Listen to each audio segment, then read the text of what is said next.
Increasingly heavy shelling this morning in major cities across Ukraine.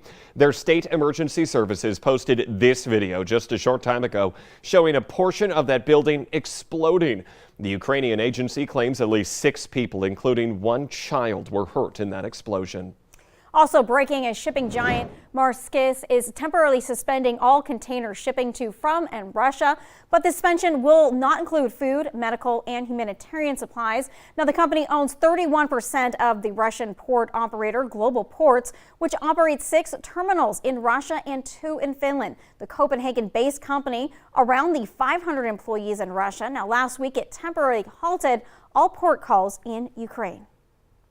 Also new this morning, U.S. officials were afraid of a dramatic Russian military escalation like we are starting to see in Ukraine as it enters its 6th day of war with Russia. Satellite imagery shows a massive Russian convoy closing in on the capital of Kyiv as U.S. defense officials say forces may attempt to circle the capital city within just days. When a late-night address, Ukrainian President Volodymyr Zelensky called for an international tribunal to investigate Russia for war crimes. This is something the International Criminal Court in Hague, Netherlands says it will do soon as possible. Zelensky will address the European Union today. An estimated 500,000 refugees have fled Ukraine. The U.S., Canada, and several European countries are sending military supplies to help Ukraine. And for the first time since World War II, Switzerland is breaking its neutral stance, sending weapons and field rations to Ukrainian forces.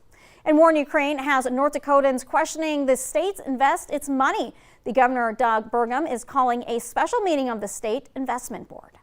A documentation that shows in June of 2021 shows about $1.5 million of North Dakota's legacy fund is invested in the Russian Federation. Burgum says North Dakota stands with the freedom-loving people of Ukraine and in opposition to ongoing attacks by Russian armed forces and President Putin. North Dakota owns bonds issued by the Russian Federation, but they were purchased from a third party. Nothing marks the first day of meteorological spring more than dodging potholes on that morning drive of yours. Public Works crews all over the FM Metro are now having to juggle pothole repairs with snow removal to keep you safe on the road. Well, the Valley Today's JC Dodd joins us live this morning with some more information on those pesky potholes. Good morning, JC. Yes, the warm temps that we've seen have been a nice change of pace from the deep freeze it feels like we've been in all winter long, but with those warmer temps come potholes popping up just about everywhere. Now, yesterday my morning commute was pretty smooth sailing, and today I was having to dodge those divots all the way there. Now, a big problem, 32nd Avenue. Look at this picture, or look at this video here from yesterday. You can see just how many potholes are popping up. And that's because when we see these warming temps and then the freezing overnight, that water seeps, the snow melt rather, seeps into those cracks in the pavement. And when it freezes at night, it expands, causing those potholes to pop up continuously. And they are just about everywhere, specifically on those very traveled roads. I'm talking 52nd Avenue South, 32nd Avenue, and 13th Avenue, all in South Fargo. And just this morning we've been on 32nd Avenue, and I've seen so many cars and a lot of heavy semi-trucks traveling, and that's causing those potholes to become more frequent and almost hard to not notice when you're driving around town. So public works crews are working hard. They're still focusing on snow removal because there's still snow on the ground, so they're widening streets. But if there are potholes around, if you have a particularly pesky pothole that is bothering you around your neighborhood or on your commute, you can snap a picture of it and send it into the City of Fargo on their website. Jordan Phoenix, I just posted a direct link to that on the Valley News Live Facebook page. You can see it there and submit it, and they'll try and get that fixed for you. Yeah, people will definitely be submitting a few of them. I know that stretch of road is pretty difficult. JC Dowd reporting live this morning. Thank you. And more potholes are going to be forming today. That freeze thaw continues. Summer Schnellbach has a check of your forecast. It sure does. And as you said, Jordan, it's the start of meteorological spring, so also the start of that pothole season. And we're starting with fairly seasonal temperatures. North Fargo indicating some light snow, but you can see on our camera here in South Fargo, things are dry. 16 degrees here in the metro, 20 degrees in Jamestown. It's 9 in Grand Forks, where we're seeing some clearer skies at this hour. 21 in Fergus Falls, 18 Bemidji, and 14 in Devil's Lake. Sending you out the door this morning, you might want to be advised of some areas of light snow that is falling. We had a clipper system move through overnight, and temperatures by this afternoon will be warming again into the 20s. Here's that area of light snow becoming very light now as it passes through the central Red River Valley and into parts of Lakes Country. But if it adds that nice fresh layer of snow on the ground, there will be some slippery spots for your morning commute. Temperatures today in Fargo will be warming into those low 20s by the 3-4 o'clock hour. And notice the wind out of the north. It's going to be very light right now with a tiny bit of shake in our camera. That's about as breezy as we'll see it all day long. And a slight decrease in our cloud cover through this afternoon, but overall a mostly cloudy day. In Grand Forks, a colder start and a cooler afternoon, primarily warming up into the teens with a little bit more sunshine and that light breeze out of the north. Throughout your day in Fargo, again, those 20s for afternoon temperatures, and then we'll be slow to see our temperatures fall tonight. Look at this, another chance of more snow for tonight as we have another clipper in the forecast. But for today, not only is it meteorological spring, it's Lisa Green's birthday. She's been off celebrating her birthday this week, but head on over to Facebook and wish her a very happy birthday. Multiple chances for clippers throughout this week, and then first alert weather days. It was Friday, Saturday. The timing has shifted. It's Saturday, Sunday that we'll see those primary impacts with wind and heavy snow. We'll be keeping a very close eye on it in the next coming days. A lot to go over here, but first off, Lisa, happy birthday this morning if you're watching from home. All right, Summer, thanks for the reminder. Well, time now is 6:54. A West Fargo delivery driver is hoping to prevent others from ending up like him over the weekend with a stolen and now a beat-up car. It happened Friday night when 19-year-old Tyler Hogness was delivering for Jimmy John's in the 100 block of 7th Street East. That's when a guy stole Hogness's car, eventually leading police on a high-speed chase down Cheyenne Street and I-94. Hogness urges drivers to always lock your door, even when you leave your car running. Every time I close my eyes, I can still see the taillights of my car, specifically just driving off, and like me just running down the road, like yelling for them to turn around.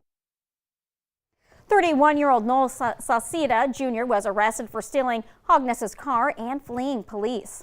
A Leonard, North Dakota man is behind bars accused of shoplifting, robbery, and threatening to kill someone with a torque wrench. Police say a 19-year-old man was leaving his job at O'Reilly's when Isaac Swiftburg jumped in the car, demanded money, punched the victim, and then threatened him with the wrench. Officers say they found stolen items from both O'Reilly's and the Come and Go on Swiftburg after he was arrested. The Grand Forks County Sheriff is now identifying a suspect in an officer-involved shooting as 37-year-old Joseph Espinoza.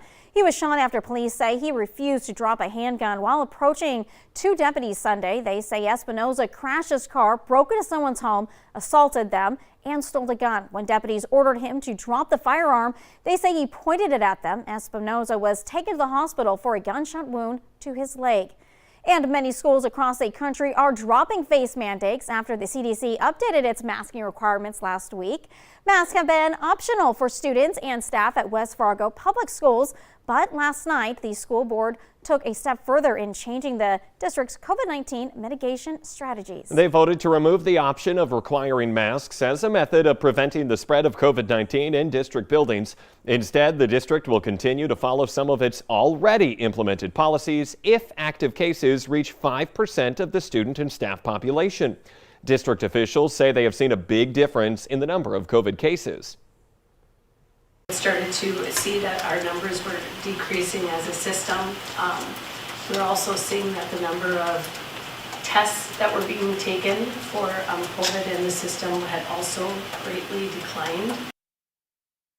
Fargo schools are no longer requiring students to wear masks on school buses. An email was sent to parents saying the change is in accordance with the CDC's updated masking requirements. The West Fargo School Board is looking for ideas to name their next elementary school. It's going up west of Veterans Boulevard and north of 52nd Avenue South. You can pitch your idea online now through March 31st. Big and getting bigger. Minnesota's already large budget surplus has now hit a projected $9.25 billion. The updated forecast is $1.5 billion more than the whopping $7.7 billion surplus that the Minnesota Management and Budget projected in December for the current two-year budget period. The change comes from higher incomes, consumer spending, and corporate profit forecasts. But officials are cautioning that there is uncertainty ahead due to inflation and geopolitical conflict that pose a risk to the state's budget and economic outlook. The intense debate is already underway at the Minnesota legislature on how to use a surplus. Well, people in Minnesota's medical marijuana program can now legally smoke it.